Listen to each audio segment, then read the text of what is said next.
Você está numa terra que não tem a propriedade. Ensinar o vigário Então, a fazer missa. você discutir. Não é discussão que nós estamos querendo de jeito nenhum. Jamais eu, o que eu quero é a terra. Você Já tá- tenho.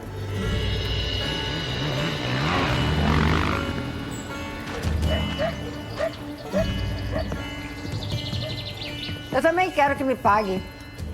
Olha, isso somos nós, é o competente. Não disse que era você. Você está tomando a coisa para você porque você quer. Quando eu conversei com sua mulher aqui, Tanto você quer receber, como nós quer a terra. Então a gente cobra do INCRA direto também.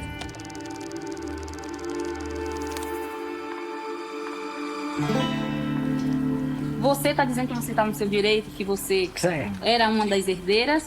A gente também ocupou aqui porque a gente necessita de terra, então a gente também está em busca de terra. A gente está filmando já, é? Só que a gente também não esperava que vocês viriam novamente. Eu vou vir várias vezes. Olha, deixa eu te dizer uma coisa. Eu vou vir aqui na fazenda todas as vezes que eu quiser. Sabe por quê? Porque essa fazenda ainda tem um dono. Precisa que o INCRA regularize isso para você não ficar aqui sem documento, entendeu? Então, é por aí. A gente vai poder vir aqui quantas vezes precisar. Vocês estão esperando a titulação? Estamos esperando. Isso aqui é uma fazenda de 1.000 hectares. Isso aqui é uma fazenda que te colhia 6.000 arrobas e tinha 1.500 a 2.000 cabeças de gado. E hoje está assim. E você ainda chega, senta com a fazenda ainda no seu nome, a propriedade sendo sua e ainda é hostilizada, certo? Você ainda é recebida do jeito que aquele rapaz recebe. Longe de mim querer mal a alguém. Agora, também não quero ser lesada, não é? E você senta aqui, você entra numa propriedade que está no seu nome e é recebida dessa forma.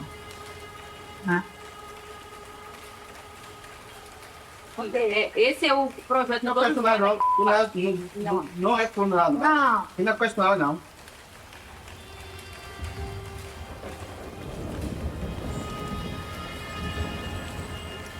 Mas eu com a boca cheia de sumir, que nem a menina lá quando fica, sabe bem quem foi?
O movimento dos Sem Terra ocupou hoje de manhã a Fazenda Esmeralda, em Duartina, no interior de São Paulo. O movimento dos trabalhadores sem terra invadiu prédios públicos e fazendas em vários pontos do país. O governo autorizou o uso da Força Nacional em assentamentos rurais do MST, no sul da Bahia. Mais uma propriedade invadida em Rondônia.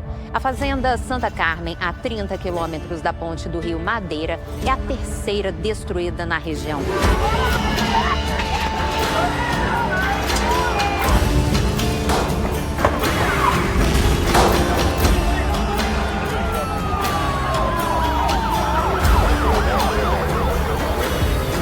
Movimento legítimo, movimento democrático, que foi para a rua justamente defender a democracia. Nós somos 15 mil, filho, põe coisa na sua cabeça. O senhor vai querer uma guerra aqui, são 15 mil.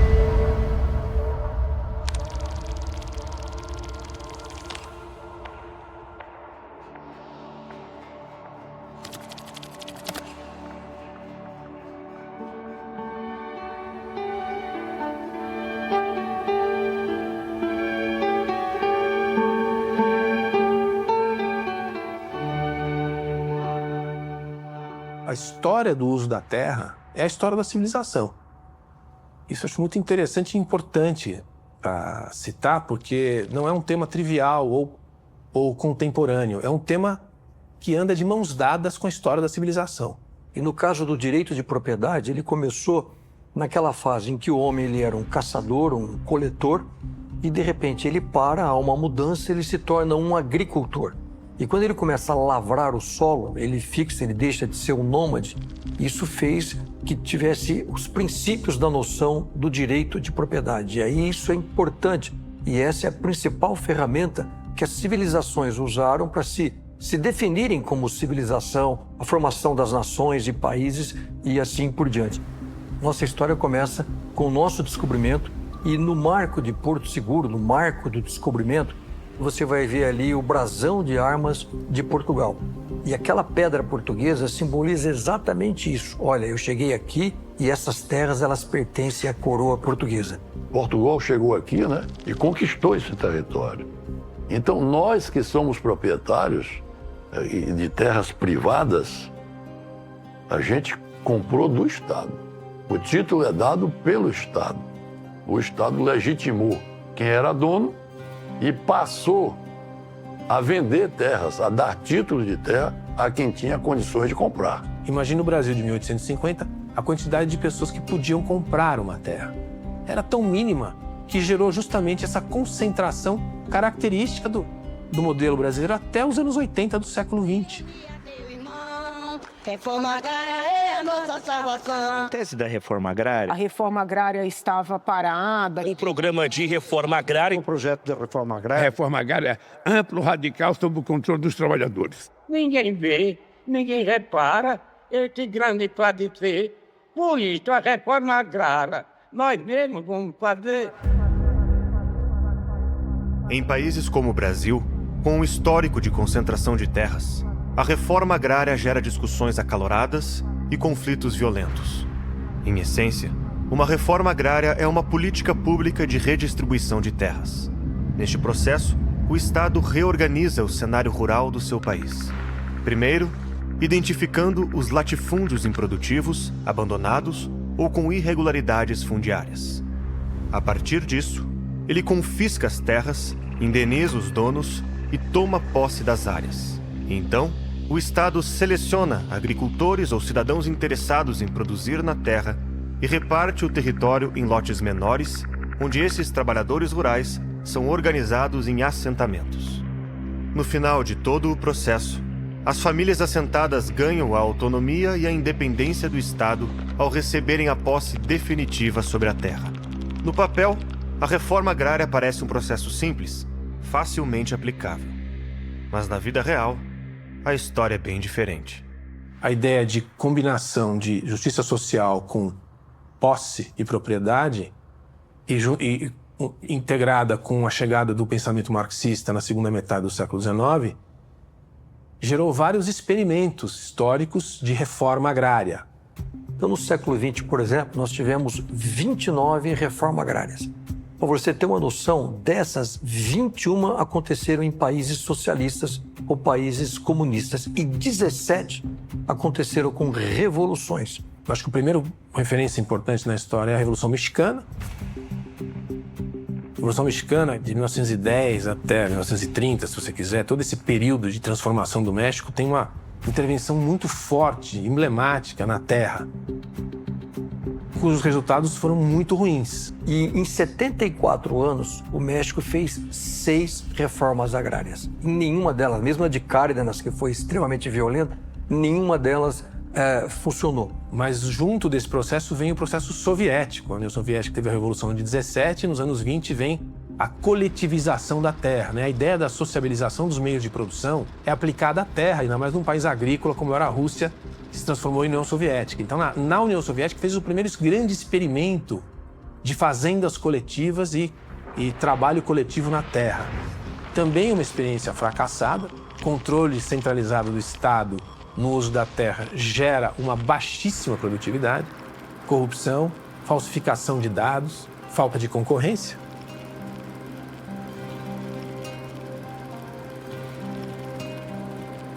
Em 1993, Boris Yeltsin, ele elimina a última herança bolchevista, que era a propriedade coletiva, trazendo de volta a propriedade individual.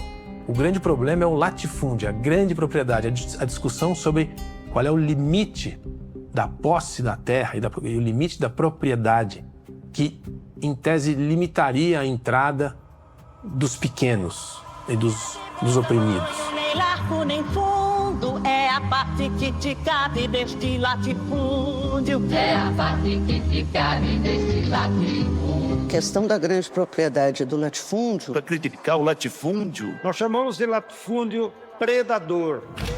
O termo latifúndio se refere a grandes extensões de terra, geralmente pertencentes a uma única pessoa, família ou empresa.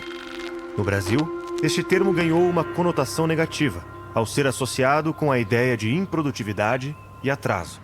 Deste modo, a palavra latifúndio passou a ser usada como sinônimo para terras improdutivas e ociosas. É neste contexto que, a partir da segunda metade do século XX, o debate sobre a reforma agrária ganha força, principalmente com o surgimento das ligas camponesas. Nos anos 50 e 55, em Pernambuco, nasce um movimento de luta de acesso à terra por trabalhadores humildes. E era realmente uma situação muito precária em relação ao capital e ao trabalho, não tenho dúvida disso. Sexta-feira 13, março de 1964. O presidente João Goulart discursa para mais de 200 mil pessoas na Praça da República, no Rio de Janeiro. Trabalhadores do campo já poderão então ser concretizada, embora em parte, a sua mais sentida e justa reivindicação, aquela que dará um pedaço de terra pátria para eles trabalhar, um pedaço de terra para eles cultivar. Aí então, o trabalhador e a sua família sofrida, irá trabalhar para ele, porque até aqui ele trabalha para os donos da terra que ele aluga, ou para os donos da terra que ele entrega sua produção. O discurso de João Goulart aumentou a preocupação dos setores conservadores com as ideias reformistas do presidente. A política de terras era um dos pontos mais sensíveis da discussão, e a possibilidade de uma implementação traumática da reforma agrária serviu para intensificar a instabilidade de um período já bastante conturbado. Quando chega a Revolução de 64, esse ideário, esse movimento que já tinha se espalhado por todo o Brasil, não só em Pernambuco, mas outros estados, vai ser absolutamente aniquilado por uma questão ideológica. Em 64, é aprovada a Lei 4.504, a Lei do Estatuto da Terra. É essa lei que se inicia a reforma agrária, é que se tenta normatizar os procedimentos. A luta já é anterior, essa luta, né, do inconformismo da distribuição de terras. E aí, o primeiro momento realmente que a gente pode começar a pensar em grandes projetos é com a fundação do INCRA, em 1970, curiosamente, no auge da ditadura do regime duro brasileiro, onde se integram instituições que já existiam desde Vargas no INCRA, que é o Instituto Nacional de Colonização e Reforma Agrária, para continuar esse processo de ocupação dos espaços. E daí você começa a entender o ambiente contemporâneo.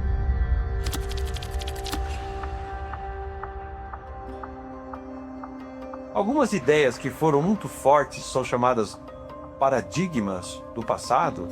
Eles são superados pela história, mas eles permanecem na cabeça das pessoas.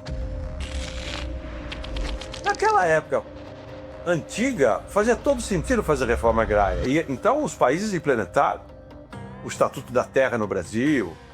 John Fitzgerald Kennedy propôs Aliança para o Progresso. Isso lá nos anos 60. Qual era a ideia da Aliança para o Progresso? Os senhores oligarcas, vamos entregar os anéis para não perder os dedos. Em 1979, a Comissão Pastoral da Terra convoca João Pedro Stedley para ajudar a arbitrar um conflito de terras entre proprietários e indígenas na fazenda Macali, no Rio Grande do Sul. Quando João Pedro Stedley sabe dessa notícia, ele encontra ali uma oportunidade.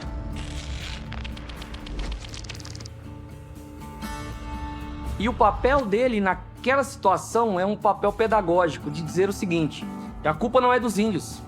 A culpa de vocês serem pobres e estarem desabrigados, desamparados, porque afinal as famílias foram expulsas, a culpa é dos capitalistas. A culpa, na verdade, é dos grandes fazendeiros. Então ele muda a percepção daquelas pessoas e ele convence aquelas pessoas a cometerem a primeira invasão. Então elas invadem a Fazenda Macari em 7 de setembro de 1979. Os invasores cruzam o riacho e agora eles colocam fincado na terra como primeiro ato simbólico uma cruz. Em 1984, em Cascavel, no Paraná, durante um grande encontro de lideranças da esquerda nacional, nasce o Movimento dos Trabalhadores Rurais Sem Terra, o MST. Vamos fazer um movimento. E tem que ser nacional.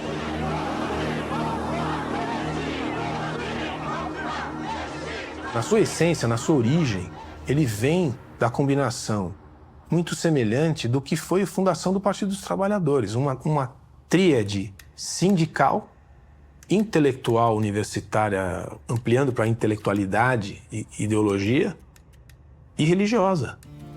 O MST, ele começa com a teologia da libertação, ele é camuflado por essa face aonde cada vez que a polícia ou o Estado tenta intervir, então dizem assim, olha, não mexe com esse movimento porque afinal tem um padre lá, tem o respeito da comunidade.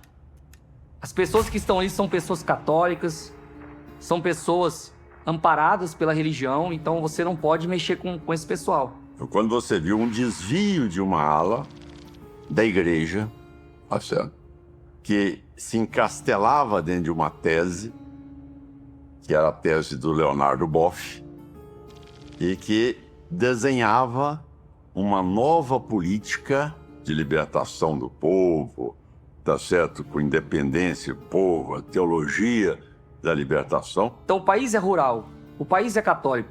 Nada melhor do que usar uma face católica para você implantar a sua ideologia através de um movimento social. Se vocês não rebelarem contra o direito de propriedade, se vocês não rebelarem contra o produtor, se vocês não invadirem, tá certo? Esse cidadão não era abençoado.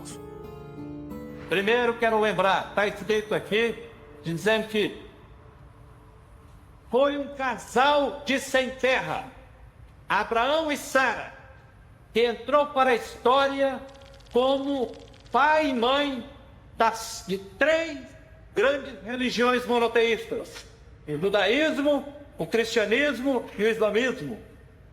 Abraão e Sara.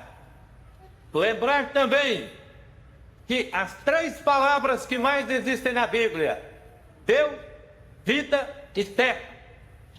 Como o Edgo colocou aqui, nosso irmão da comunidade judaica, o povo da Bíblia é um povo sem terra.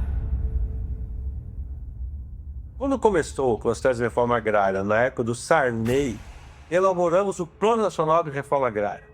É assim, vamos pagar essa dívida histórica. A CONTAG, que era a Confederação Nacional dos Trabalhadores da Agricultura, era quem dominava a agenda, mas você começou a furar isso a partir de dizer o seguinte: nós temos que fazer diferente. Foi diferente por quê? Vamos partir para a invasão de terras. E partir para a porrada.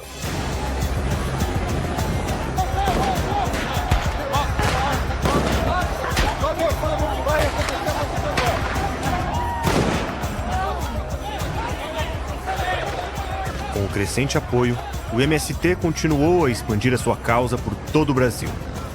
A cada nova invasão, o movimento atraía mais atenção e controvérsias. Até que em 17 de abril de 1996, o barril de pólvora explode. Foices, facões. O confronto se aproxima. Soldados do batalhão de choque da Polícia Militar se posicionam na estrada. Os primeiros tiros são disparados.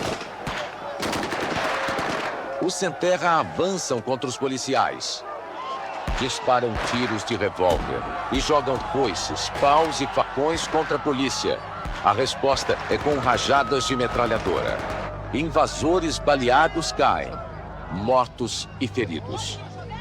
Depois de 2 horas de confronto, os mortos, amontoados,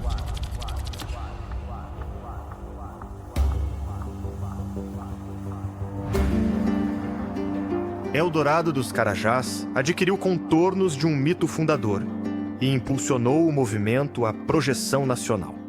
A partir dali, o MST cresceria em influência e prestígio, sendo louvado pela intelectualidade e por ícones do entretenimento. Agora, 40 anos depois de sua criação, mais do que um mero movimento social, o MST é uma grife. E o MST vende mais de 3.000 bonés por mês. O Movimento dos Trabalhadores Rurais Sem Terra tem uma rede de quase 30 lojas chamada Armazém do Campo. O publicitário Sidônio Palmeira, marqueteiro do presidente Lula durante a campanha eleitoral de 2022, afirmou que o boné vermelho do MST se tornou um acessório usado não mais apenas pelos integrantes do movimento. Não tenho nada contra a Anitta, não tenho nada contra o trabalho dela, o que ela é boa em fazer. Eu sou contra pessoas que têm uma influência gigantesca nas redes sociais, falarem sobre assuntos que elas não dominam, correndo o risco de influenciar a opinião de muitas pessoas. Então, qual foi eu não a vou frase dela? A frase dela foi que o agro era o câncer do Brasil. Eu sou completamente a favor da reforma agrária, porque eu acho que é uma das maneiras mais eficientes que a gente tem para implementar Eu tô com o MST porque sempre estive. O Brasil é um país extremamente desigual. A minha caneta, ela trabalha falando de sonho, de beleza, de conquista. Eu comecei a ver como a influência deles em jovens que não têm um convívio com o agro, que não têm o pé na terra, é grande, né? Uma influência ativista, uma influência que, nossa, faz pessoas que nunca pisaram na terra saírem com o boné do MST. Meus amigos, minhas amigas, meus companheiros. É uma novela que colocou o MST no horário das 9. Então eu falo, eu não quero te convencer de nada. Pode ter a tua opinião da forma que tu quiser, mas escuta os dois lados. Não escuta um lado só e põe um bonezinho do MST e acha lindo. Escuta os dois lados. Porque formar uma opinião séria com base em posts de rede social, eu particularmente acho uma forma muito superficial de se posicionar em relação ao conhecimento.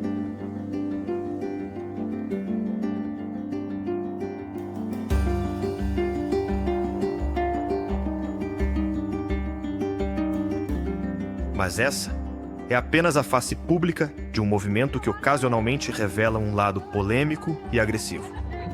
Ao longo de 40 anos, o Movimento dos Trabalhadores Sem Terra soube usar o conflito como ferramenta de negociação no campo e na cidade.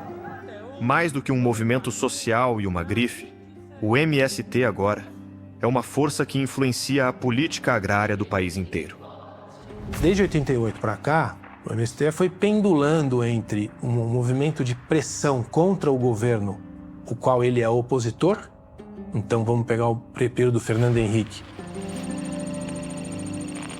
O Fernando Henrique acreditava, e o Raul Jungmann operava essa política de que vamos resolver esses conflitos e vamos apaziguar essa questão. Só que foi um erro de estratégia. Nós estamos entupindo a Amazônia de assentamentos rurais. A maior parte da reforma agrária do Brasil foi feita na Amazônia. A reforma agrária virou uma rosca sem fim. Desde quando a agricultura brasileira virou a chave de uma agricultura oligárquica, latifundiária, tradicional, para uma agricultura capitalista, tecnológica, altamente produtiva, as terras ociosas acabaram no país. Então o MST, que invadia para forçar o governo a desapropriar terras ociosas, ficou meio sem saber o que fazer e começou a invadir terra produtiva.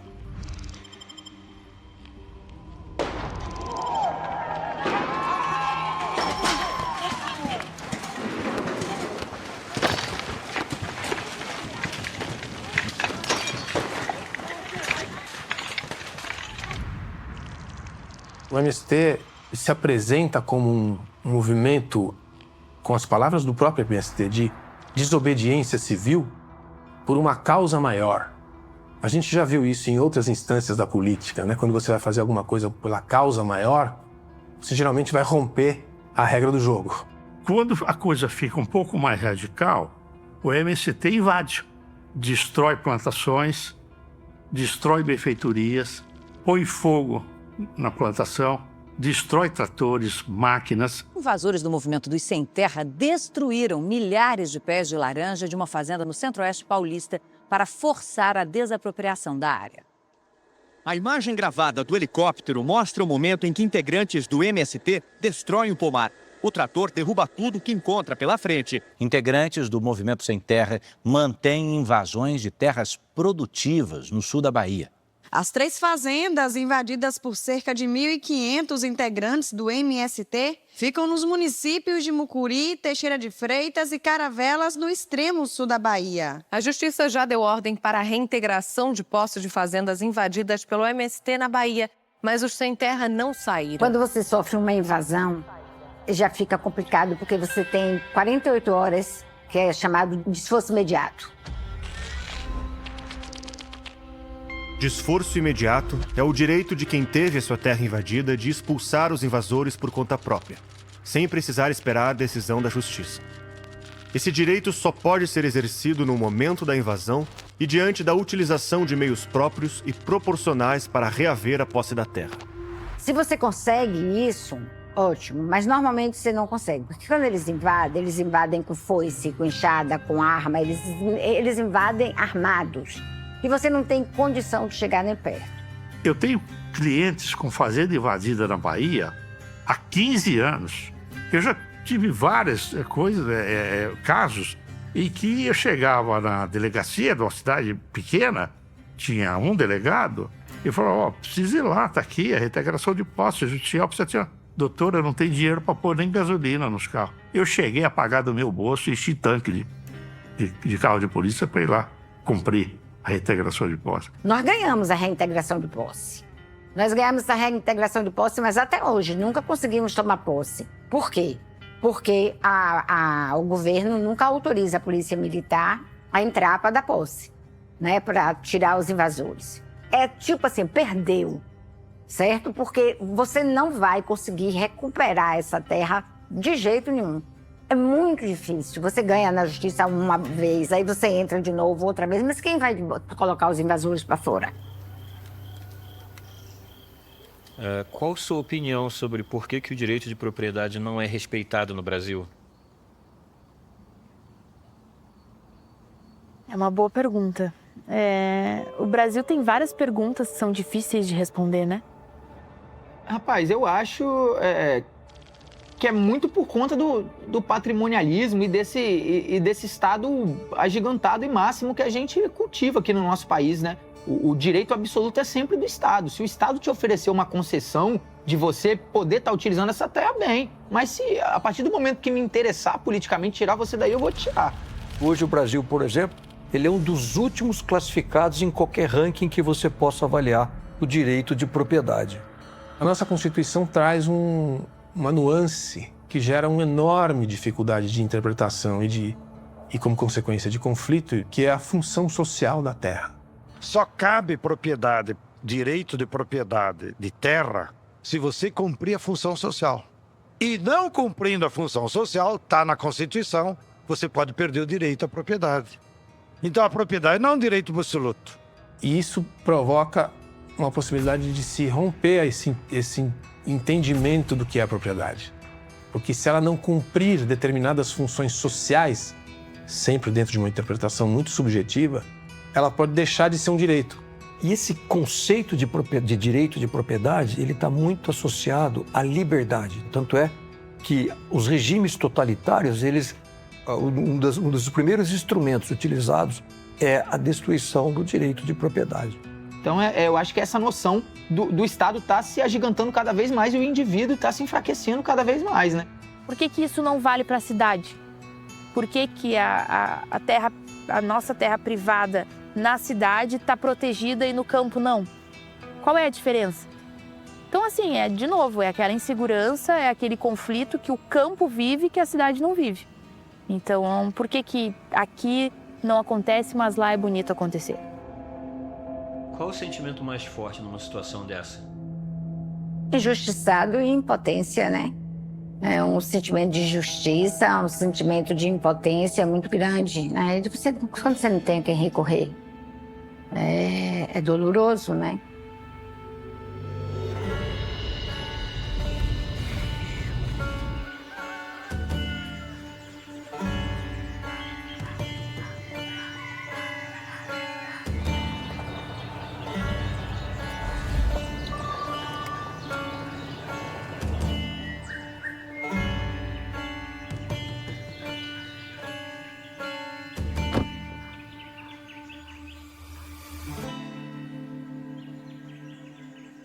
A fazenda hoje é a nossa fonte de renda, né? Que a gente vive dela.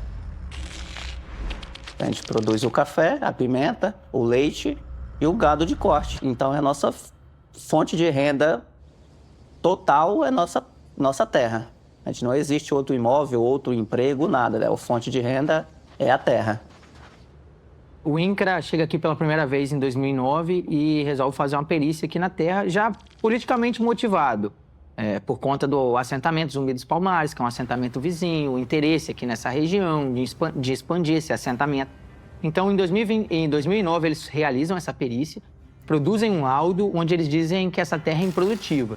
O laudo, como eu até já afirmei para os senhores, dentro desse cálculo de produtividade que eles realizam nesse laudo, eles incluem áreas de estradas, benfeitorias, que são as casas aqui deles, áreas de terreno rochoso, onde não é possível ser cultivado nada, e áreas de proteção, de reserva ambiental, que uma boa parte do terreno aqui é de mata, de reserva ambiental. Eles jogam tudo isso dentro desse cálculo, desse laudo técnico de produtividade, incluindo essas áreas onde não pode ser cultivados, como se pudessem ser cultivados, mas não estivessem sendo. Porque o INCRA, a maioria dos seus funcionários concursados, tem o viés de esquerda.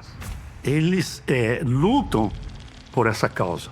Então, as pessoas que foram prestar concurso já são pessoas que têm esse ideal. Então, lá no INCRA, a atividade meio do INCRA, ela é de viés de esquerda. Então, num processo administrativo, quando se vai fazer o levantamento a campo de uma vistoria de uma fazenda, existe esse viés. E esse viés tende a ser do lado da desapropriação do MST, em prejuízo ao proprietário. Em 2010 tem um decreto do Lula, decreto presidencial, que declara a desapropriação dessas terras para interesse social. E aí começa esse processo que correu. Em 2016 ele dá uma paralisada, fica paralisado até 2022 e a partir daí ele retorna a correr. E a notícia mesmo, que a gente tinha de sair da terra mesmo, a gente foi saber em dezembro de 2024, que eles vieram aqui com a liminar para retirar a gente de cima da terra.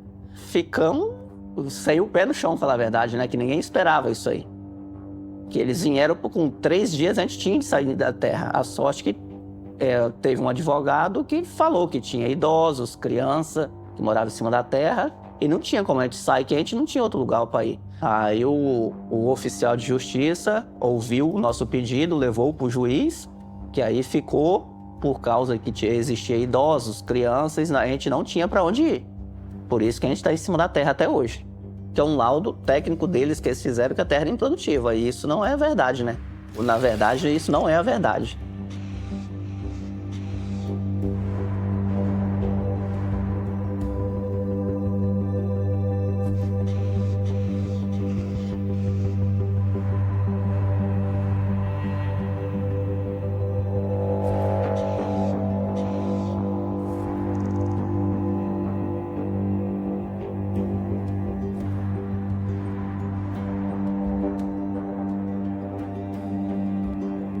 Como é que isso afetou e alterou a sua rotina? Sim, a gente ficou sem gosto até de trabalhar, falava na verdade, né? A gente perdeu o prazer de trabalhar, porque a gente dorme nesse pensamento e acorda nesse pensamento. Então a gente acorda para trabalhar pensando no dia de amanhã já, o que vai acontecer. Então para nós ficou, que nem o Lucas comentou já, a gente ficou neutro no tempo. A gente está aqui paralisado, fazendo para comer e sem vontade de fazer mais coisa. A gente só está mantendo o que tem, porque a gente não sabe o dia de amanhã. A nossa atenção é eles deixarem a gente ficar pelo menos nas casas, que é o único que está restando para a gente. Agora, plano B, a gente não tem para onde ir, não tem como comprar outra área com o dinheiro que eles estão pagando. Então, a gente tem de tentar ficar dentro da terra, a gente não tem outro plano. A gente vive disso aqui. Quando o Partido dos Trabalhadores sai ali em 2016 com a entrada de Temer, até o fim do mandato do Bolsonaro, esse processo dá uma esfriada. E hoje, novamente, ele retorna, coincidentemente, quando o PT retorna ao poder. Quando troca o governo e vem um governo favorável, ele surfa na onda dos benefícios do governo. Se você for olhar os momentos de glória do MST, é quando ele tem mais recurso. Quando é que ele tem mais recurso? Quando o governo de plantão é o seu aliado.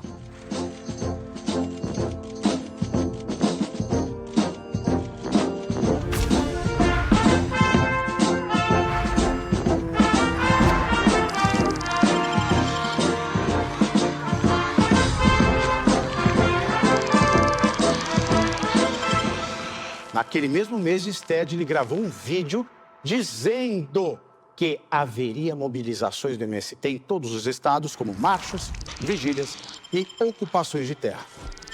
Por que um governo federal, um presidente da República, não leva o maior produtor de soja, de arroz ou de algodão e convida um líder do Movimento Sem Terra para ir para a China, por exemplo, como foi o caso do Stedley? Qual é a imagem que se passa quando tu leva um cara que comanda invasões para uma reunião de negócios do agro? Você vê que elas têm esse período de volta ou de tentativa de ascensão no momento em que o PT está no governo. O Stedley, ele indicou 19 nomeações de superintendências regionais do INCRA.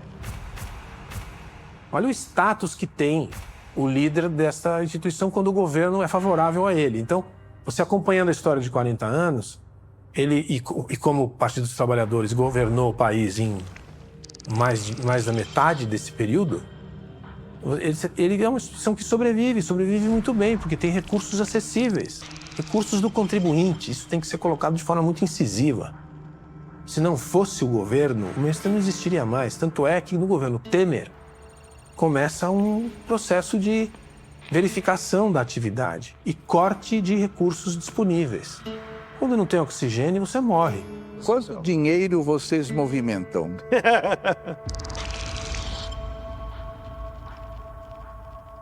Após reunião de líderes, nesta quinta-feira foi definido que o deputado federal Ricardo Salles será o relator da CPI do MST e o tenente-coronel Zucco o presidente. Designo para a relatoria desta CPI o deputado Ricardo Salles. Com a vitória do Lula, os movimentos recrudesceram. E aí houve um grande avanço, uma retomada das invasões de terra logo nos primeiros 6 meses do governo Lula. E o Abril Vermelho daquele ano explodiu, quer dizer, foi um movimento muito forte. E aí, como forma de frear isso, funciona, tem que instaurar a CPI. Declaro aberta a 14ª reunião extraordinária da Comissão Parlamentar de Inquérito. Deputados, estava indo bem demais. Deputados. Aqui é uma comissão parlamentar de alto nível. Rapaz, o senhor tem que ficar quieto no depoimento. Por favor, o senhor não pode Daniel. falar. Um deboche, deputado, por favor. Você que foi caçado. Calado que eu estou falando agora, viu? Por favor, deputado. Não pode falar. Não sou da sua laia. É encerrada a sessão. Está entendendo por que eu estou me sentindo envergonhada e humilhada de estar aqui? Vocês são autoridade. Vocês não têm educação nenhuma. É importante entender o mecanismo. Então, como é que esses grupos, vou usar o MST como exemplo, mas serve para todos, eles vão nas grandes cidades, pegam essas pessoas muito pobres, que em geral moram em favelas, em áreas muito miseráveis, e prometem um sonho. Só, olha, venha conosco para o campo, lá você vai viver uma vida orgânica, saudável no campo, você vai produzir seu próprio alimento, você vai ter seu pedaço de chão, seu pedaço de terra. Engabela esse pessoal, engana, leva para o acampamento. Enquanto esse acampamento está lá, depois vira assentamento, mas no primeiro momento é acampamento, eles já saem pedindo dinheiro no governo. Tanto daquele programa da educação dos sem terrinhas, saúde, no Ministério da Saúde tem verba, Ministério do Desenvolvimento Agrário tem verbas. E como é que eles fazem para usar essas verbas? O MST não tem personalidade jurídica, não tem CNPJ. Então, ele não tem como receber verba, por exemplo, direta, tá certo? E o pior, ele não tem como ser intimado numa invasão. O MST, ele é esperto porque, como ele não é uma instituição constituída, não tem CNPJ, etc., ele nem pode ser responsabilizado. Então, ele opera através de centenas de pequenas cooperativas, associações. E com base nesse CNPJ das associações e dessas cooperativas, eles vão nos órgãos governamentais com o nome e o RG de quem compõe essas cooperativas e associações e saem pegando verba. Por exemplo, programa de aquisição de alimentos. Enfim, tem uma série de programas governamentais que são o pretexto para essas associações e cooperativas pegarem dinheiro do governo. Então, levam essas pessoas para lá, já estão lá com o RG e CPF deles para pegar dinheiro e começa a regimentar essas pessoas no meio da noite, às vezes 2, 3 da manhã. O pessoal é acordado e diz, todo mundo pro ônibus, todo mundo vai lá pro caminhão. As pessoas estão num acampamento e elas são retiradas desse acampamento para invadir uma outra área. Eles levam essas pessoas para lá e vai um grupo na frente para cortar a cerca, arrebentar a cancela, fazer refém o fazendeiro, ou o gerente, ou o vaqueiro, quem quer que seja que estiver lá. E as pessoas vai desembarcando dos carros, dos ônibus, já marca seu lugarzinho, e aí vai atrás de bambu que é por perto, eucalipto, mata perto, desmata, coloca fogo, arruma o trator, até mesmo da própria fazenda, vai lá e corta um pedaço de terra para plantar, para mostrar que ali em 3 dias está nascendo feijão. Então, assim, é toda uma ilusão, né? Que a terra é boa, a terra é produtiva. As pessoas começam a pensar na terra boa, na terra produtiva, tal. Aqui eu posso trazer um parente meu, um amigo meu, vai ficar aqui porque eu já tenho a minha. Porque normalmente quem vão são as pessoas que já têm terra. Ou seja, aquele grupo que primeiro invadiu não é o que fica. Eles chamam de linha de frente ou tropa de frente. Esse pessoal da tropa de frente ou linha de frente, ele vai, invade, derruba a cerca e sai. Volta para o acampamento onde ele estava. E aí eles trazem novas pessoas que foram arregimentadas para invadir esse novo acampamento. Passa um tempo, essas novas pessoas que estão lá são usadas como linha de frente de uma nova invasão, mas aí são trazidas de volta para esse mesmo acampamento. E a partir daí, do momento que se cria o acampamento e posteriormente os assentamentos, existe uma lei própria dentro ali do movimento. O próprio Sted, ele esteve na CPI da MST e ele falou, nós temos uma lei própria. As regras do acampamento e do assentamento são decididas pela própria comunidade. O principal é que haja leis feitas pelos próprios acampados e eles aplicam a lei. Então tem uma autonomia e é assim que eles enfrentam os problemas, não chama a polícia. Eles mesmos resolvem. Cada acampamento tem autonomia do que faz. Muitas vezes eles exageram, erram. Concordo, às vezes eles exageram e erram, mas eles têm o direito deles decidir. Isso significa dizer que 88 milhões de hectares do território nacional não estão sobre a lei brasileira, estão sobre a lei paralela do MST. Me arrancaram da minha casa às 1h30 da manhã, com a minha filha de 4 anos, que hoje está com graves problemas psicológicos. Meu filho, de 20 anos, que na época tinha 18, que não tem vontade nem de sair de casa. Porque quando ele chegou no acampamento, ele tinha 5 anos. Essa foi a camisola que eu dormia. Essa foi a camisola que a minha filha dormia. Eu tenho uma filha hoje com doença psicológica apavorante. E vocês dizem que faz movimento social. Eu guardei porque todo dia eu ajoelhava pedindo justiça para mostrar para a sociedade de que forma o movimento age, para dizer que faz reforma agrária. Não importa aonde você esteja e o que você esteja fazendo, você é obrigado a pegar uma arma, um pedaço de pau, que seja uma pedra, e ir até aquele local fazer a defesa do acampamento. Pessoas saindo de todos os lados, armadas, indo para aquela guarita fazer a defesa do acampamento. E as crianças já eram empurradas ali para frente.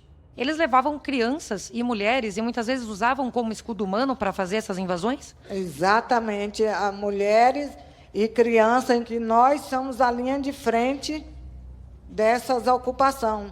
Que nessas invasões não pode faltar velhos e crianças. Não pode faltar. Caso vinha o fazendeiro com alguma segurança privada ou polícia, quem vai à frente são as crianças. né, fica à frente dos militantes. Quem é o militante? Quem é o chefe aqui? Não tem chefe, todo mundo é chefe. Todo mundo é militante. O que nós tínhamos como ordem é dizer, todos nós somos líderes. Então não havia como eles descobrirem, mas eu sabia quem era o militante, eu estava aguardando uma ordem. E eu me lembro perfeitamente do sentimento que estava no meu coração. Se ele der uma ordem, eu mato esse policial. Porque afinal eu não estava ali para qualquer outro motivo a não ser para produzir uma revolução.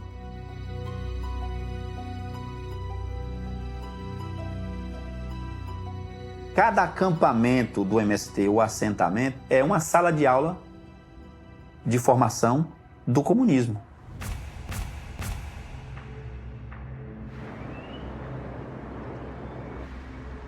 Nós tivemos no interior de São Paulo e aquilo que tinha sido utilizado para guardar suprimentos para poder fazer uma plantação agrícola, que era um grande galpão para guardar maquinário e produtos agrícolas, era, na verdade, um verdadeiro campo de doutrinação esquerdista, cheio de bandeiras dos ídolos da esquerda, Che Guevara, entre outros, e frases de efeito, né, Marx e tudo mais. E as pessoas tinham que ir toda semana na doutrinária sob pena de serem punidas. E a primeira coisa que se faz depois que você monta, antes de montar o acampamento, enquanto está montando o acampamento, no primeiro dia já se faz uma sala de aula. Procura um pé de árvore, alguma coisa assim e tal. Identifica ali como escolinha Che Guevara, escolinha Margarida Alves, escolinha fulana de tal, um nome de um militante. Escolinha Hugo Chaves. E ali se faz uma sala de aula. E geralmente tem professores no meio. São pessoas que estão ligadas a alguma prefeitura, dando aula, mata o dia de aula, deixou os filhos de outros que não foram lá estudar, tem nada a ver com a história, e foi para lá dar aula uma semana para esses alunos do MST nesse acampamento. Nós presenciamos isso lá no Pontal do Paranapanema. É um centro igual Cuba, Rússia, Venezuela, de doutrinação e lavagem cerebral das crianças com a mentalidade comunista, né, de luta de classes. Então, assim, estão criando centros de treinamento de lavagem cerebral de crianças com dinheiro público dentro desse sistema do Pronari. Quem são vocês? O Sem Terrinha outra vez. O que é que traz? A vitória e nada mais. Essa onda pega? Essa onda já pegou. Pra anunciar que o Sem Terrinha já chegou. E no Encontro Sem Terrinha é onde você recebe a maior parte da doutrinação. Na verdade, o Encontro Sem Terrinha é um período de intensa doutrinação. Você vai passar ali 15 dias, 30 dias, sendo completamente doutrinado para se tornar um soldado da Revolução Socialista. Uma coisa que muito chamou a atenção nos acampamentos foi a situação análoga à escravidão que essas pessoas vivem. Porque quando elas chegam a ter o acesso à terra, eles mantêm essas pessoas fixas ali na terra. Elas não podem sair dali. Faz 2 anos que eu estou aqui. Nem o governo federal e nem também o MST, que 40 mil hectares na região inteirinha, e até agora nada. E aqui nós temos 10 mil famílias precisando de moradia. Esses movimentos social ajuda bastante, mas precisa de mais. Acredito que tem mais. Aquilo que foi prometido com 2 meses não aconteceria, de tal forma que muitas pessoas já estavam lá há 10 anos. E essas pessoas começam a ter que trabalhar sem nenhuma remuneração para os donos do acampamento, para os líderes. Então tem que carpinar a terra, tem que fazer a segurança, fiscaliza quem entra, quem sai do acampamento, não pode entrar qualquer um. E ali elas não têm água encanada, não têm acesso à água, não têm acesso a esgoto, não têm acesso a uma saúde, a educação, é tudo longe. Normalmente são propriedades distantes de centros urbanos. Elas têm que ficar fixadas ali, então elas têm verdadeiros barracos ali, onde elas vivem de uma forma miserável. E tem o mercadinho do pessoal do MST, onde o preço das coisas que são vendidas é absurdo, é gigante. Então as pessoas, é uma conta que nunca tem fim. É um sistema análogo à escravidão. É muito triste de ver que tem milhares e milhares de famílias hoje no Brasil que vivem nessa situação.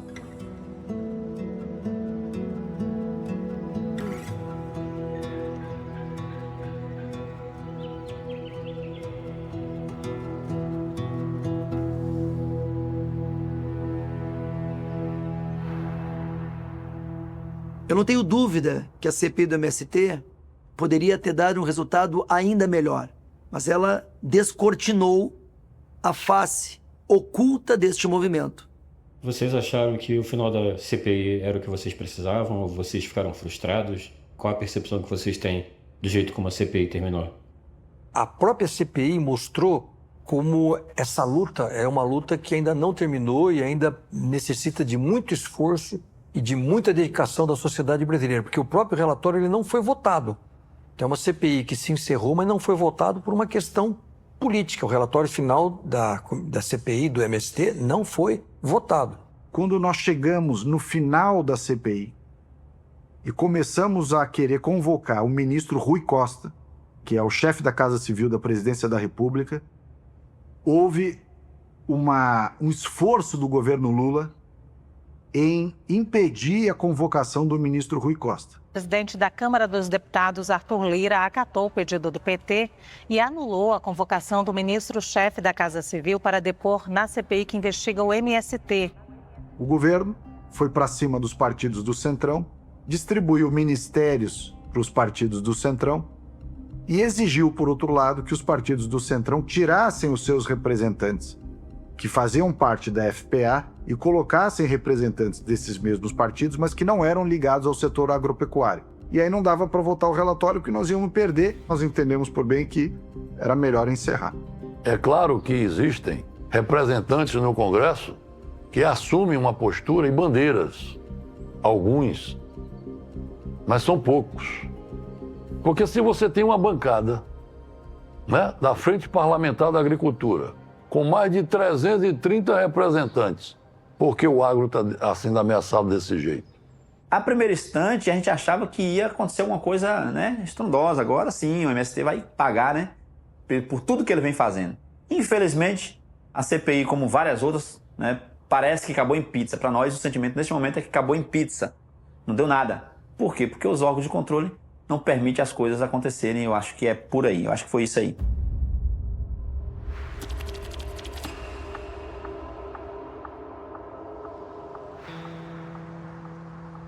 Eu acreditava muito nisso.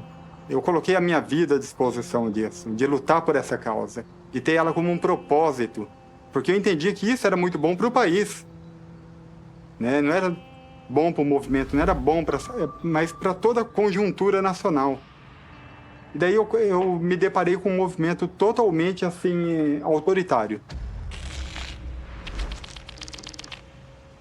Para dar um exemplo aqui para vocês, quando se ocupou a fazenda Agrocentro, que é uma fazenda que hoje comporta 89 famílias, se ocupou a sede da fazenda, invadiu a sede da fazenda. Então é uma fazenda que tem uma sede com uma estrutura assim, milionária, tem até heliporto na sede, com piscinas e tudo. Então se ocupou ali com as famílias.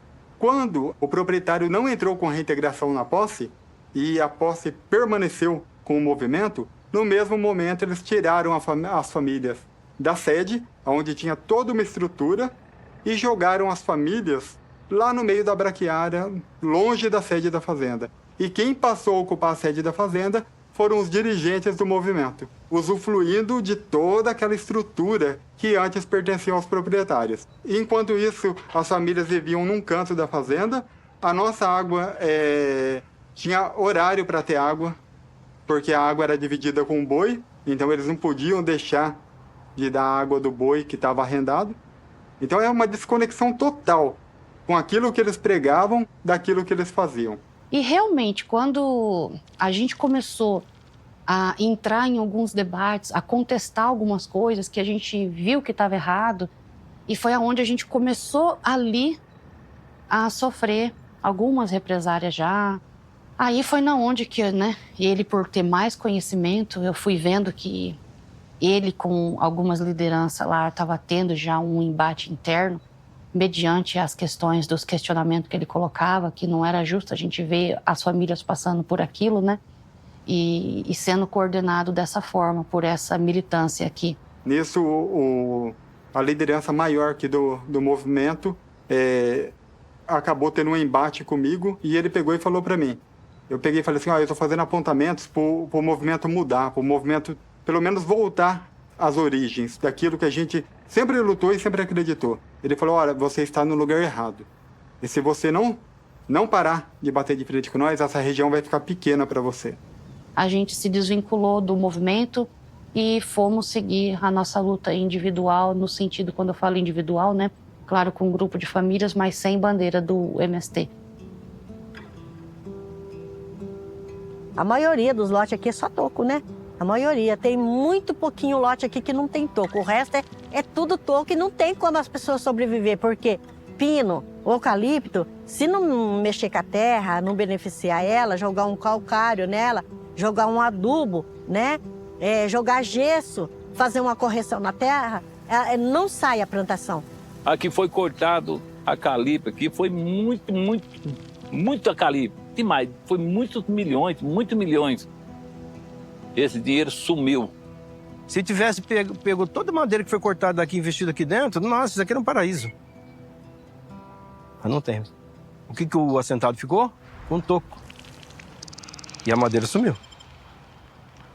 Aonde tinham hortos florestais de origem federal, isso aconteceu. Então, criaram uma cooperativa chamada COCAF aqui na região e fizeram esse convênio entre cooperativa e INCRA para a retirada dessas madeiras.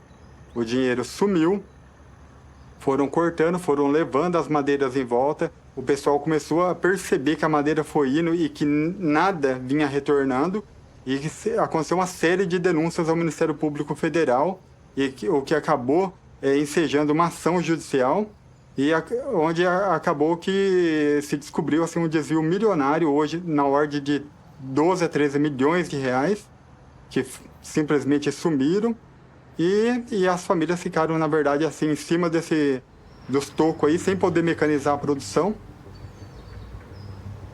A única coisa que dá no toco da terra é cupim. E olha lá que do Pinos nem cupim dá, viu? Foi a lógica dessa reforma agrária que encheu, que largou para a pessoa um monte de terra cheia de toco, empobrecida, porque foi anos e anos ali de cultura, de monocultura de eucalipto ou de pinos. Não tem lógica. E o que a gente queria era que o INCRA ajudasse, né? Ajudasse as pessoas a produzir aqui. Destocar os tocos, preparar a terra, dar um solo fértil para as pessoas produzir. Né? Porque as pessoas que estão aqui dentro não é vagabundo, não produz porque não tem como produzir. Então, olha, pode percorrer o Brasil inteiro, você vai ver que em poucos lugares alguma coisa funcionou. Não deu certo. Não existiu reforma agrária. O que existiu é o favelamento do campo. Tá? É pessoas que vivem sem a mínima dignidade. Tá? Isso é uma questão até de direitos humanos. Você vai... Aí gente que vive de doação de roupa, doação de cesta básica. E não é porque ela quer, não. Porque ela é vagabunda, não. Não é por isso. O que marcou muito é que eu tinha uns vizinhos que toda semana eles iam lá em Santa Bárbara, lá no lixão, buscar resto lá. Buscar resto lá no lixão.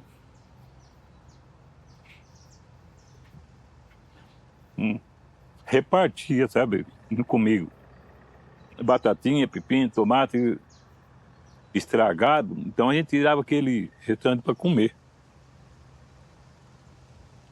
E me marcou muito.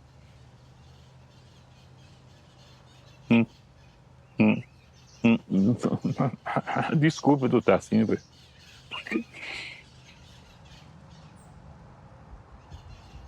É doído. Eu não sei o que o INCRA pensa do pessoal, porque se ele permitiu que acontecesse o assentamento, que foi eles que fez a repartição dos lotes, eles assentaram as famílias aqui. O que custava ele vir dar uma atenção para o povo aqui dentro? Mas eles não fizeram isso, eles deixaram o povo abandonado, e faz muitos anos que está abandonado. Porque o INCRA é um curral eleitoral. Ele não deixa de ser um curral eleitoral, ele sempre vai ser um curral eleitoral. Porque ali, quando chega na época da eleição, aparece deputado aqui para falar de projeto de laticínio, projeto de criação de peixe, a projeto de agrofloresta, projeto disso, projeto daquilo, e nunca a gente vê nada. Eu já assinei tanto projeto que eu acho que dá para escrever um livro. E eu não peguei nada. Eu vou falar para você de 400 e poucas famílias que não tem 10% que sobrevive aqui dentro. Não tem. Não tem, porque sai todo mundo para trabalhar fora. Todo mundo para trabalhar fora. Então, a reforma agrária é só para dizer que está no papel, mas na realidade não está vivendo, né?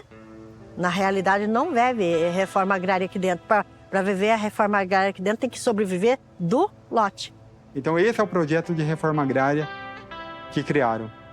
E ainda por cima, que quer ser mantido. E estão brigando para conseguir mais terra ainda, sem resolver o problema daquilo que já existe hoje. Nós tem a terra, nós tem tudo e no mesmo instante não tem nada. É uma miséria aqui. Enquanto os outros tá bem sossegado, ganhando dinheiro, através de nós, a miséria nossa é a fartura dele. E é triste, viu, filho? É muito triste. Eu vou falar para você, meu filho do céu. É muito triste você ver o sofrimento desse povo aqui dentro. Lutar e ver seu sonho todo dia de água abaixo e não conseguir chegar naquilo que quer. Sabe? É muito triste. Tem gente decente lá que luta verdadeiramente pelas verdades? Nos assentamentos tem muita gente decente que foram para lá enganados. Muita gente. Meu entendimento e na fala do movimento, a reforma agrária era a gente receber um lote, ir para dentro da terra, receber os recursos do governo, trabalhar, produzir uma alimentação saudável e sucessivamente ali viver como dono daquela terra. Mas pelas ações do MST a gente pôde comprovar, ver e sentir que eles nunca lutaram pela reforma agrária. Nós éramos, e a maioria são, escravos de propriedade do MST. Para quê? Para ocupar o que eles quiserem que ocupe e para votar em quem eles quiserem que vote. Então o MST nunca fez reforma agrária.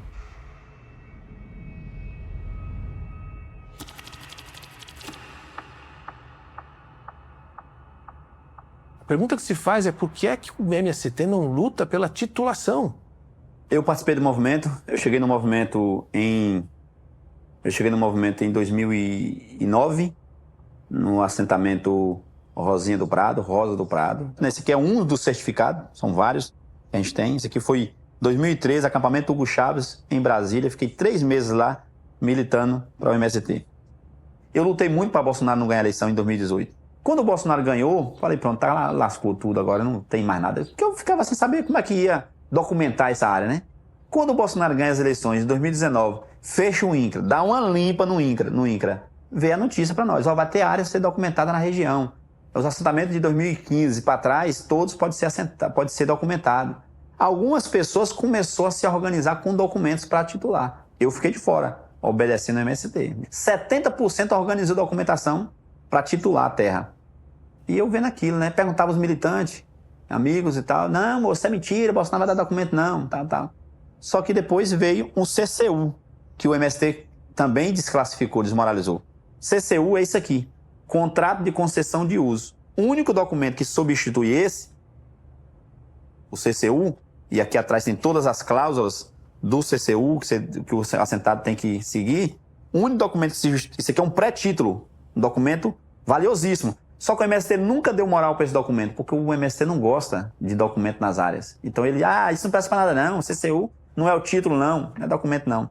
O único documento que vem antes do título é esse, CCU. Depois do CCU, aí vem o Bolsonaro e dá o título de posse.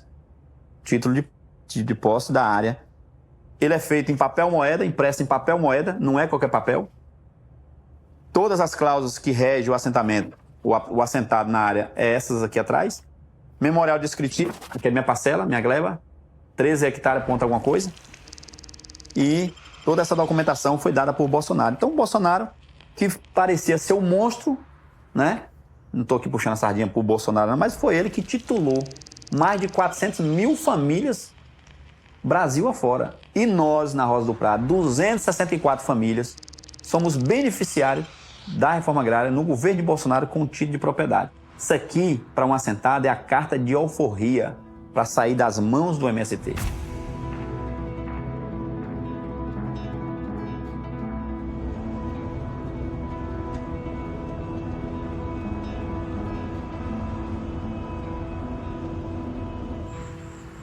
Sueli. Cadê Fidel? Tá fazendo a cerca ali, aí eu vim cá ver. Sei que era uma filha de Fidel, sim. Tudo bom? Que a gente tem, Como é que entendeu? tá você? Tem. Tá forte.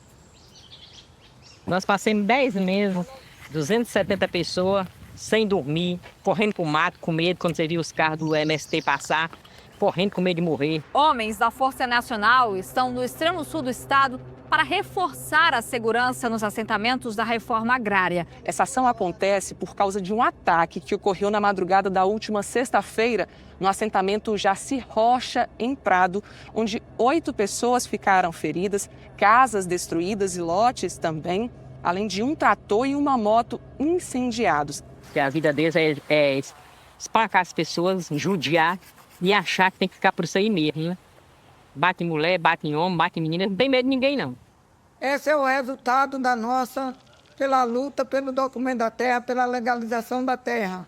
Senhores ministros da Justiça, senhor presidente, ou nós temos um país de gente ou nós temos um país de animal irracional. Nós temos que tomar rédea das nossas vidas. Não podemos viver coagido, feito bicho, no mato, usado como mão de obra escrava, massa de manobra, moeda de troca, escudo humano. Precisamos de socorro. Esse era o socorro que nós tínhamos pedido lá atrás, que os senhores fizeram o favor de tirar daqui a Força Nacional. Eu fui uma das pessoas que pediu a Força Nacional para poupar a vida. Eu posso não morrer agora, mas eu estou toda machucada, toda chutada, toda tomada por dentro. Eu quero saber se nesse país tem justiça. Nós somos enganados. Nós era MST, nós era PT, bem na verdade, mas nós era enganados. Nós não sabíamos quem era realmente eles. Meus filhos maltratados, minha filha de 8 anos, viu? Quase que violentada. Que país é esse? Que país é esse? O Código Nacional veio, os direitos humanos chegou aqui também. Polícia Federal. Polícia Federal, Ministério Público, que veio a favor nosso. Aí Deus ajudou que a gente venceu e eles perderam, porque eles estavam errados. 30 anos nós aí em cima da terra sem ser dono. Nós, os assentados, pessoas comuns, queria documentar.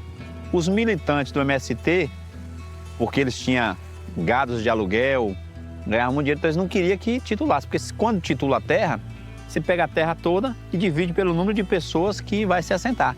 Então não sobra espaço para alugar. Então por isso que eles não gostam de titular, de documentar. Além de não dar a liberdade para o povo. Desculpa eu falar.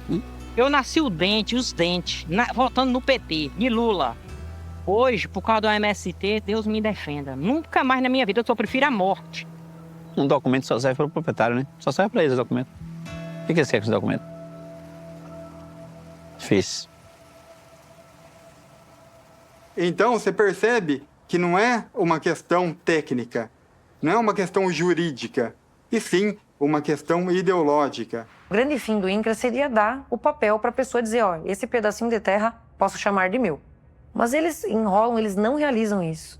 O MST, é óbvio que não realiza, não quer realizar, porque eles mantêm esse clientelismo dessas pessoas, essa escravidão perpétua dessas pessoas. Gente que está lá há 30, 40 anos esperando a titulação, para quê? Por que ele quer tanto esse pedaço de papel? Para poder deixar de ser uma agricultura de subsistência e se transformar numa propriedade realmente lucrativa. Você quer comprar um trator? Você precisa ir no banco pegar um recurso, público ou privado. Para você ir no banco pegar um recurso, você tem que ter alguma garantia. A garantia geralmente é a propriedade. Se você não tem titulação, você não consegue. Você é um prisioneiro. Você é um prisioneiro do sistema, se você está sentado sem titulação. Ele é uma pessoa inerte aonde ele está. Ele tem lá uma área ocupada para produzir. Não recebe assistência técnica, não recebe como plantar, como juntar numa cooperativa para produzir, para ter uma força maior. Eles ficam jogados. O que você já conquistou aqui junto com o movimento? Só luta. Não conquistei o quê? Não conquistei nada. É só luta. O que eu conquistei foi respeito, mas poucas coisas. Falta de apoio, né? Principalmente do governo federal, desses que estão aí em cima, aí, que tem o poder na mão. Na Bahia, e aí foi meio que uma virada de mesa para a gente, a situação na Bahia. a gente foi almoçar na casa de uma família, dentro do assentamento. E ele fez uma galinha, um negócio pra gente, tal, e a gente sentou e tal. E ele disse assim, eu era do MST. Eu era aquele doido que quando dizia assim, vamos invadir a propriedade, eu ia na frente. Porque se tivesse tiro, eu não tava nem aí, enfrentava. E ia pra pancada. Batia e fazia, acontecia. E eu tipo assim, por que é que você tá me recebendo, né? Já que eu, em tese, sendo presidente do INCRA do governo Bolsonaro, representaria alguma coisa contrária a essa história dele, pelo que as pessoas colocam. E ele disse assim, porque eu descobri que eles mentiam para mim. Porque eu fiz tudo aquilo querendo um pedaço de terra para produzir, o lote dele todo plantado. Querendo um pedaço de terra para produzir. E ao longo do tempo, isso tem 15 anos, 20 anos, não lembro mais o tempo que ele falou, eu descobri que aquela terra não era para ser minha, era para eu continuar na mão deles. E o que vocês fizeram aqui, vocês me deram a minha carta de liberdade.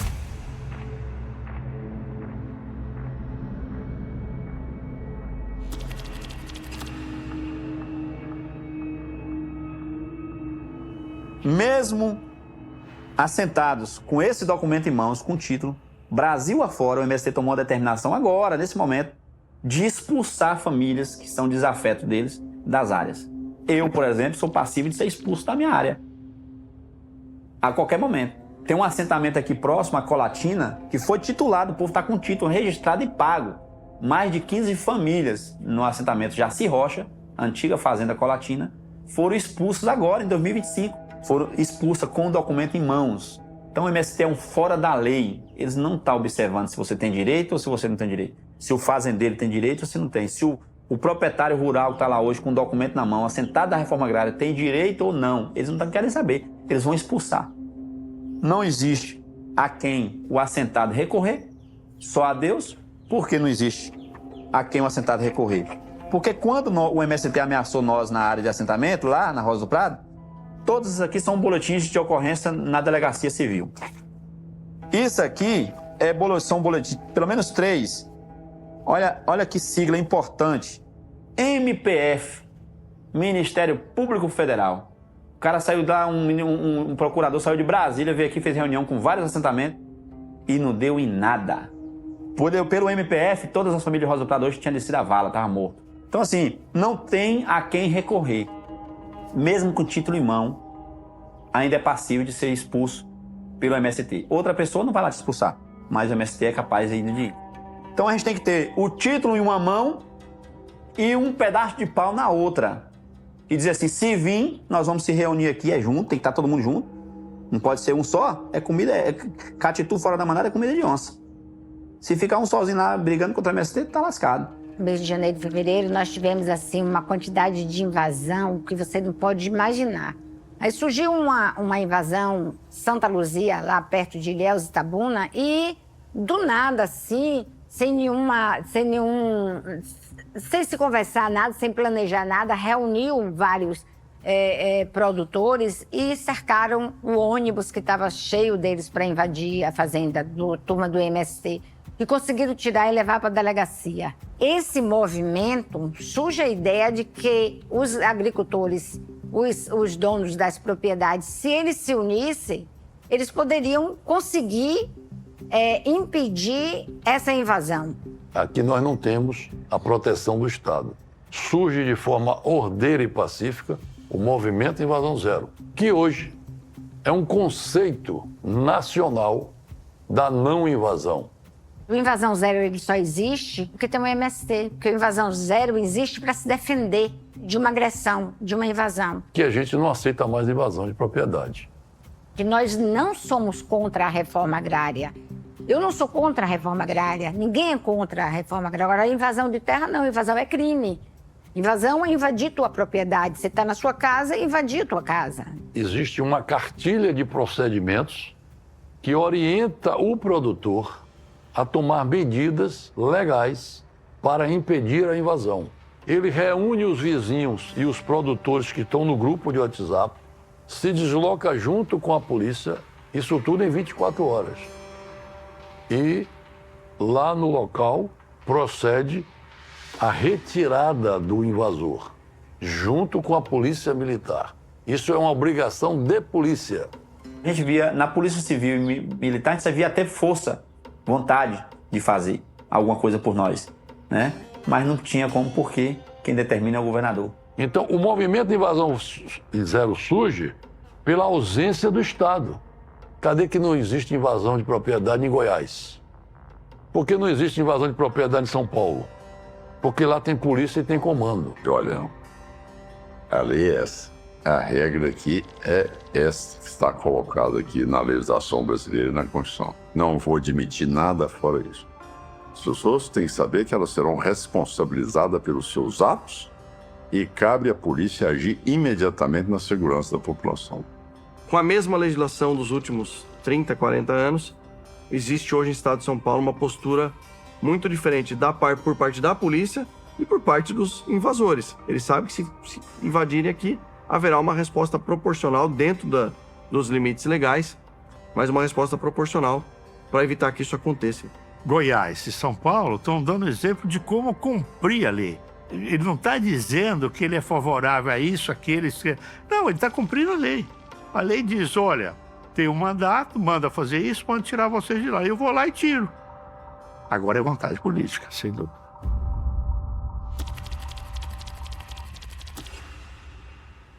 O MST tem toda a política em mão deles.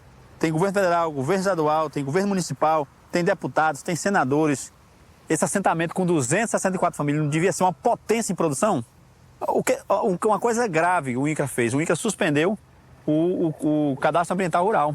Um documento crucial que todos os bancos pedem quando você vai fazer o empréstimo é o cadastro rural. E o INCRA faz isso por quê? Porque o MST mandou fazer.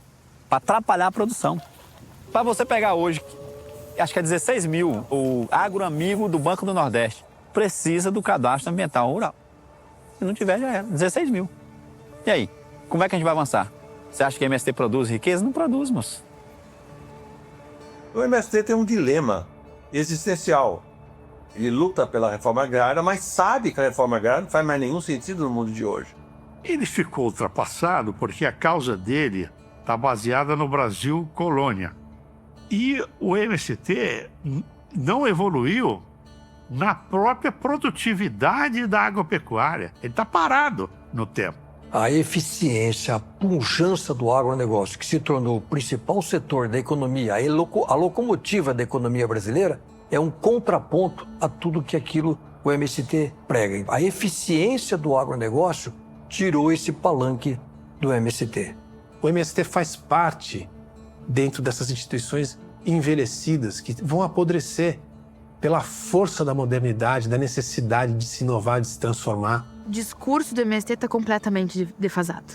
O que a gente enxerga hoje do que eles defendem é como se a gente vivesse ainda num período que o agro não vive mais.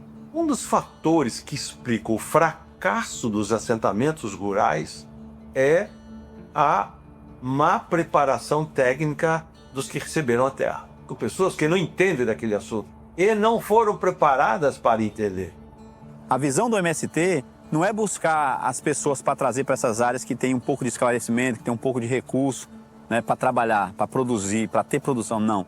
A visão do MST é buscar um indivíduo que está debaixo da ponte, que paga aluguel, promete já para ele que não vai poder pagar aluguel mais, não vai precisar, porque vai ter um barraco, e aí quem faz o barraco é a pessoa, tem que se virar para arrumar telha, arrumar lona.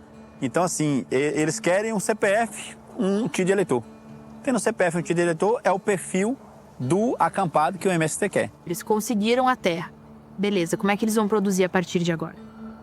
Sem crédito, sem semente, sem maquinário, sem estrutura, sem conhecimento técnico. Porque o agro não é brincadeira, não é, eu quero ser produtor, então me dá essa terra que eu vou fazer germinar, vou fazer acontecer. Não é assim, a gente sabe que não é assim. A terra é uma coisa difícil de trabalhar, tá certo? Você cultivar o solo, você plantar, adubar, enfim, tirar pragas. E tem exemplos, né, de assentados aí que conseguiram a terra, mas que vivem em estado de miséria porque não conseguiram sair do lugar, né? Não conseguiram, enfim, ter esse suporte pós conseguir a terra. Você fala algumas coisas, porque a pessoa vai produzir, vai fazer isso dessa forma. Se isso não der renda, essa pessoa vai passar fome, vai passar necessidade. a independência dessas pessoas passa pela produção. E o modelo que é proposto pelos movimentos sociais é o oposto disso. Então a gente precisa ter o solo, a força de trabalho, a mão de obra, né? E não pode faltar esse bem maior, que é a água, né? A vida. E, infelizmente, a gente não tem recurso para um poço artesiano ou para tirar a água de uma represa vizinha e trazer até aqui. Então a gente fica muito limitado dentro da produção, porque falta recurso. Isso aqui tem que comprar, não é barato, arame liso. A estaca tratada tem que comprar, não é barato. Aí a muda você mesmo que faz, mas tem uma adubação. Sem documento não tem como, né? Você não tem acesso a crédito, né? Qualquer pessoa de boa intenção que visite um assentamento e converse com famílias assentadas, essas pessoas, a única coisa que eles querem é produzir, gerar renda e criar as famílias delas. E isso daqui é o mesmo sonho de um agricultor familiar, de um médio agricultor, de um grande agricultor, com escalas diferentes nisso daqui. Então, o sonho nosso é participar disso. O sonho... Eu, quando vim e que eu tive o sonho de pegar um pedaço de terra para plantar, era para produzir alimento. Dividiram a gente ideologicamente, como se o agro fosse um agro malvadão e, do outro lado, o agricultor que pensa em levar o alimento para a mesa da família, que tem um comprometimento com o país e tal. Então, foi essa a narrativa que eles venderam.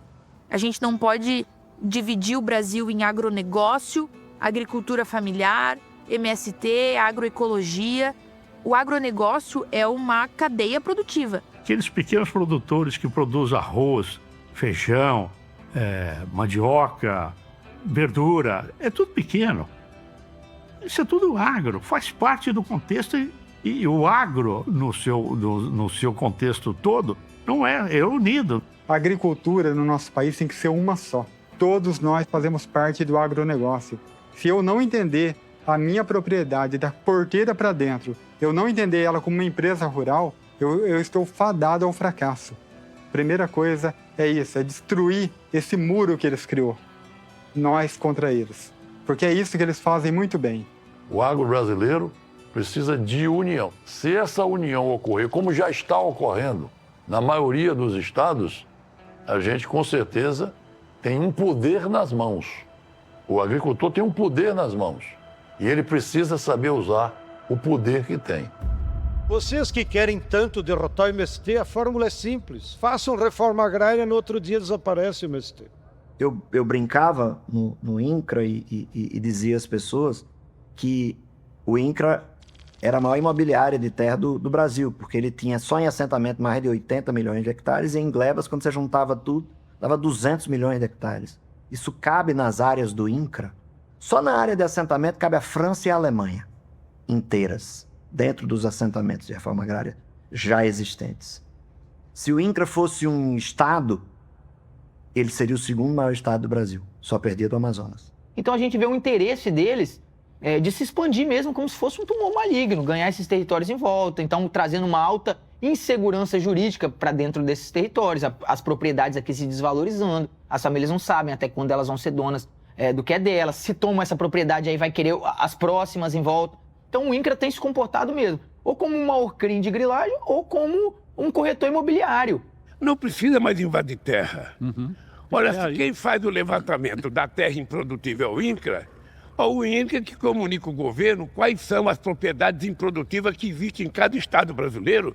E a partir daí nós vamos discutir a ocupação dessa terra. É simples. Não precisa ter barulho, não precisa ter guerra.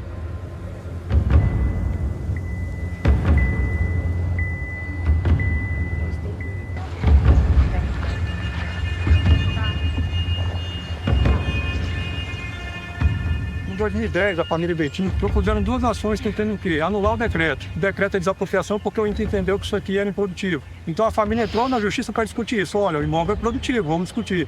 Esse processo tramitou na justiça. Foi feita uma perícia judicial, o perito teve aqui, e confirmou a conclusão do INCRA. O perito da justiça concluiu que o imóvel realmente era improdutivo. Houve uma sentença rejeitando o pedido da família para anular o decreto. A família recorreu ao TRF, a sentença foi mantida. A família recorreu ao STJ, a sentença foi mantida. Então o que a gente está fazendo aqui hoje é o cumprimento da decisão que já não cabe mais discussão, entendeu? E aí eu gostaria de falar uma coisa, assim, eu não tenho 2 anos que estou no INCRA. que assumir os Mas você tem noção do que você está causando pra gente? Não, eu só estou aqui no cumprimento de uma responsabilidade enquanto servidora. Né? Ninguém aqui a gente está cumprindo interesse público. Obrigada. Vocês têm o trabalho de vocês, né? Muito bom. Todo dia levantar, tomar banhozinho, vestir a roupinha. A gente ama isso aqui. A gente está aqui. Meu marido acorda todo dia, tira o leite dele. Determinou a preferência dos apropriados. Nós vamos cumprir a lei. Exato. Juía desse exatamente. Aqui a gente vai plantar, vai viver do quê? Não tem como tirar um leite mais que meu marido tira leite, entendeu? Então é nosso vocês podem debater com ele. Tem versões que vocês podem debater. Porque isso aqui nunca aconteceu. Não teve essa reunião aqui, esse encontro. Vieram aqui, vieram? Fala a verdade. Não. Vocês não vieram. Esses debates, eles só fez dentro do processo, né? Nós tivemos o ano passado. Mas vocês vieram para falar esses dias em junho para expulsar a gente no mesmo dia. Você veio aqui, eu lembro. Todo mundo lembra. Você veio, não desceu do carro, comunicou para a família que estava em reunião no aceitamento. Isso é injusto. Porque a gente que é o mais... Nós somos os mais... Ele vai ser prejudicado nessa situação. Vocês estão destruindo a nossa família. Estão destruindo. Como é que é seu nome? Viviana, desculpa, mas olha, eu não consigo, gente. Eu sei. Imagina que vocês estão destruindo a família. Vocês vão carregar o preço disso o resto da vida. O resto da vida. Não, mas é antiga. Uma parte a gente tem que tirar. Esse menino aqui dentro, aqui, nasceu, foi criado, trabalhando, comprando isso aqui tudo de pouco a pouco, até que agora chegou o momento de ser jogado fora. A justiça vem de Deus, então tô com ele em primeiro lugar. Hoje a gente está aqui, e amanhã o que será?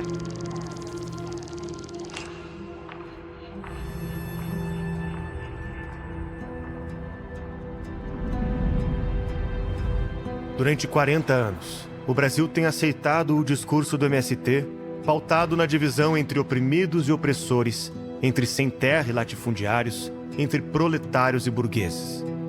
Mas o que esse discurso acaba criando é uma outra divisão, entre adultos e empreendedores e uma grande massa de pessoas que ficam eternamente infantilizadas, dependentes do MST, do INCRA e do Estado, com suas vidas paralisadas à espera de um pedaço de papel que lhes permita tomar as rédeas de seu destino nas mãos. A história do Brasil no agro é uma história de superação de obstáculos e crescimento impressionante. Hoje, somos um dos líderes na produção agropecuária mundial. E pelo menos nessa área, conseguimos cumprir a profecia de ser o país do futuro. O desafio agora é corrigir 40 anos de erros e injustiça e finalmente deixar para trás os fantasmas do passado.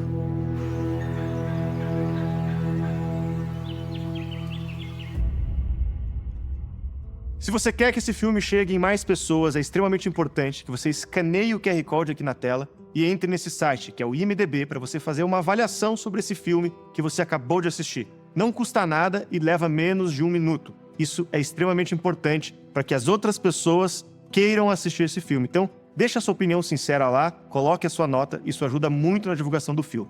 É isso. Muito obrigado por ter assistido, espero que você tenha gostado de MST, A Terra Prometida, e até breve.